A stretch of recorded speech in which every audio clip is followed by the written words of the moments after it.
हाय, hello, नमस्ते. मी सिद्धी स्वागत करते तुमचं माझ्या चॅनलमध्ये.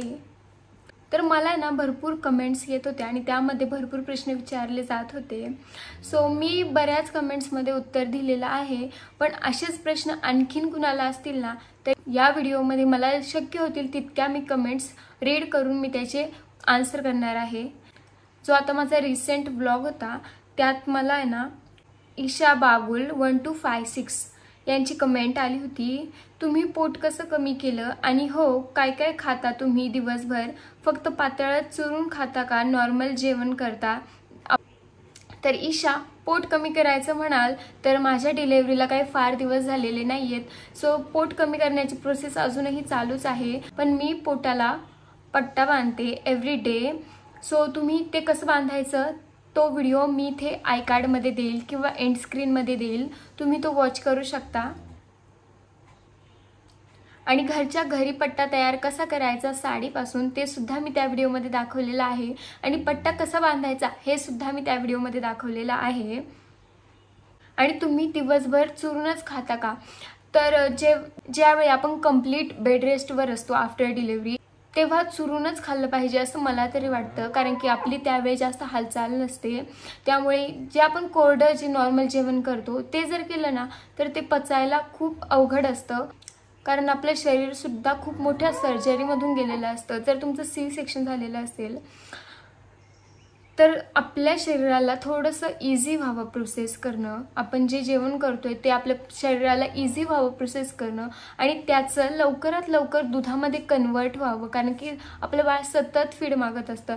सो ते पटकन दुधामध्ये कन्वर्ट व्हावं यासाठी पातळ किंवा चुरूनच खाल्लं पाहिजे असं मला तरी वाटतं. दुसरी कमेंट होती रेवती गोहत्रे यांची. हाय दी, माझं बाळ तर असं शांत राहतच नाही, नुसतं रडतो. दुसरं कायच करता येत नाही मला दिवसभर, पण जागा असेल तर रडतो. सो तुमचं बाळ का रडतंय याच्या मागचं तुम्ही कारण ओळखा. त्याची झोप होतीये का, त्याचं पोट भरतंय का, त्याची भूक भागतीये का, किंवा मग असं काहीच कारण नसेल, सगळ्या गोष्टी जर का नॉर्मल असतील, असं काहीच कारण नसेल तर तुमच्या बाळाला घ्यायची सवय लागली आहे का? जे बाळांना घ्यायची सवय लागते ना ते खाली राहतच नाही, नुसते रडतात. आणि ज्यावेळी त्यांना आपण उचलून घेतो ना त्यावेळी ते रडत नाहीत. सो तुमचे बाळ नक्की कुठल्या कारणामुळे रडतंय हे तुम्ही ओळखून घ्या.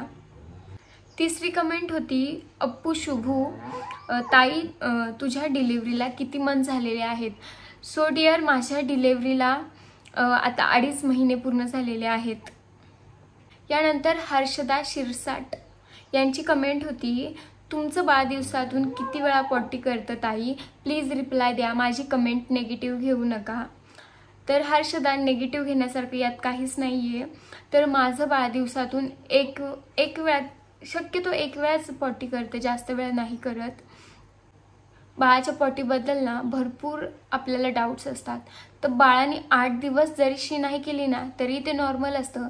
आणि बाळाने दिवसातून 2दा-3दा शी केली ना तरी ते नॉर्मल असतं. त्यानंतर सायली अंभोरे यांची कमेंट होती. ताई, तुम्ही खूप छान माहिती दिली.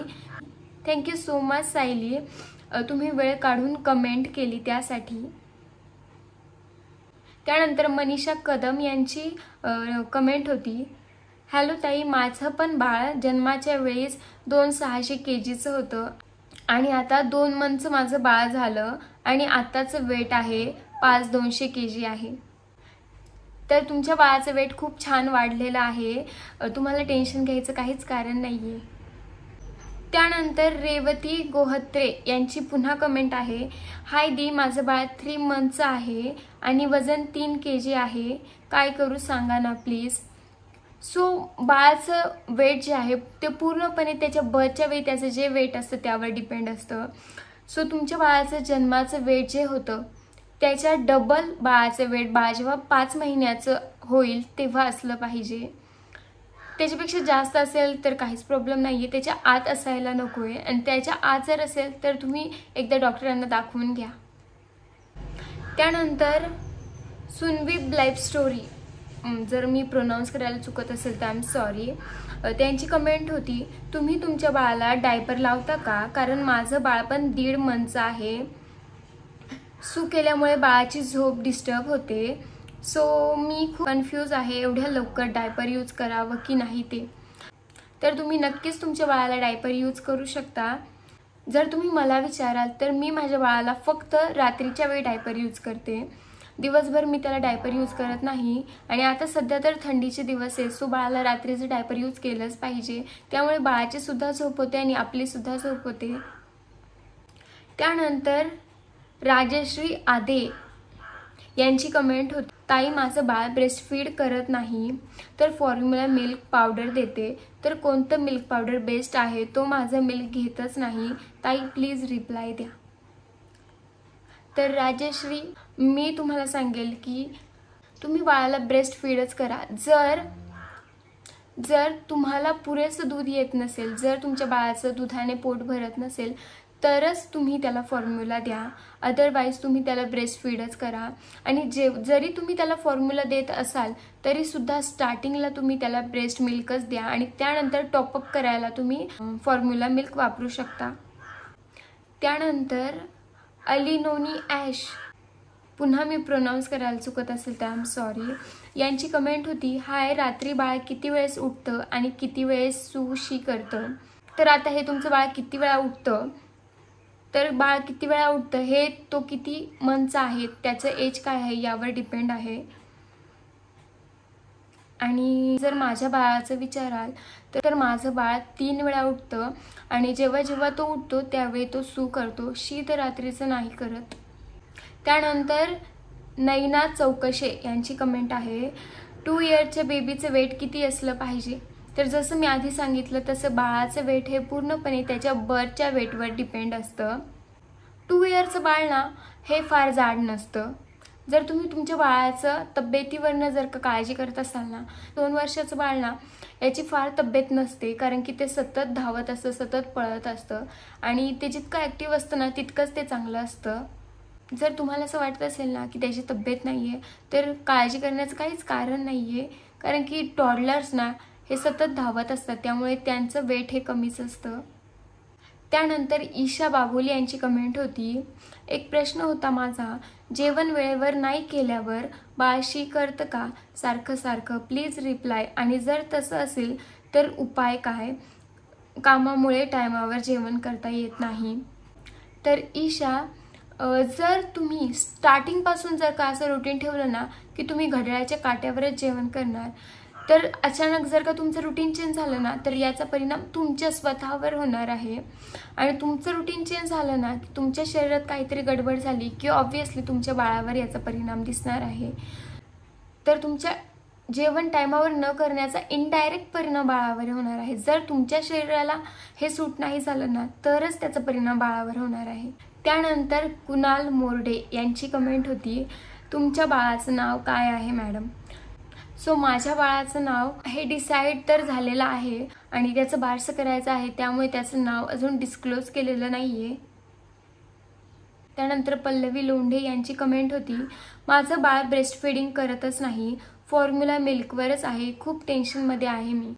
तर तुमचं बाळ, तुम्ही जर का त्याला स्टार्टिंगपासून फॉर्म्युला देत असाल ना तर त्याला आता इझी फिडिंगची सवय झालेली असेल. ब्रेस्ट मिल्क घेण्यासाठी ना बाळाला खूप एनर्जी वेस्ट करावी लागते, खूप मेहनत करावी लागते, सक करावं लागतं, त्यावेळी त्याला दूध मिळतं.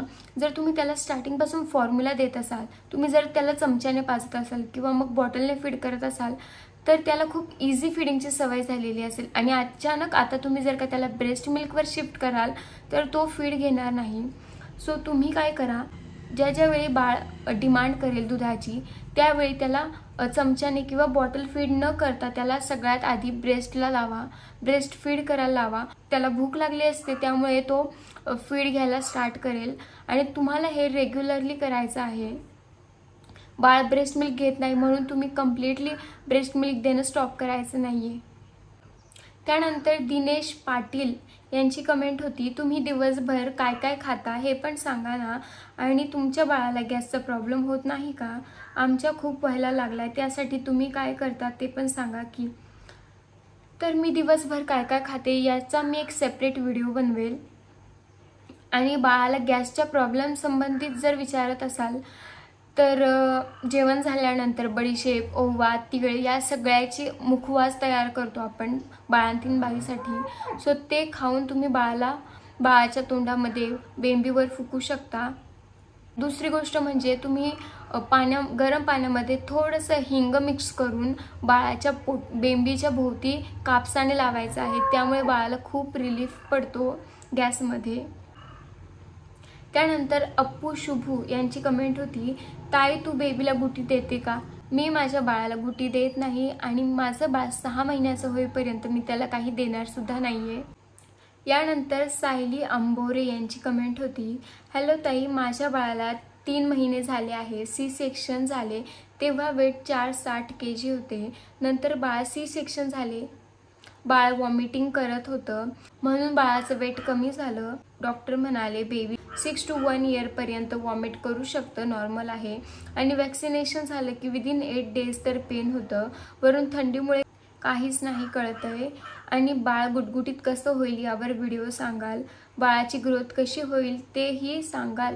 तर वॉमिटिंगचं जसं की डॉक्टर म्हणाले 6 ते 1 वर्षापर्यंत बाळ वॉमिटिंग करतं, हे खूप नॉर्मल आहे. जसं काही बाळ सतत सू करतात, काही बाळ सतत शी करतात, तसंच काही बाळ सतत वॉमिट करतात आणि हे खूप नॉर्मल आहे. आणि याचमुळे बाळाला बाळसं येतं असं म्हणतात, हे खूप नॉर्मल आहे.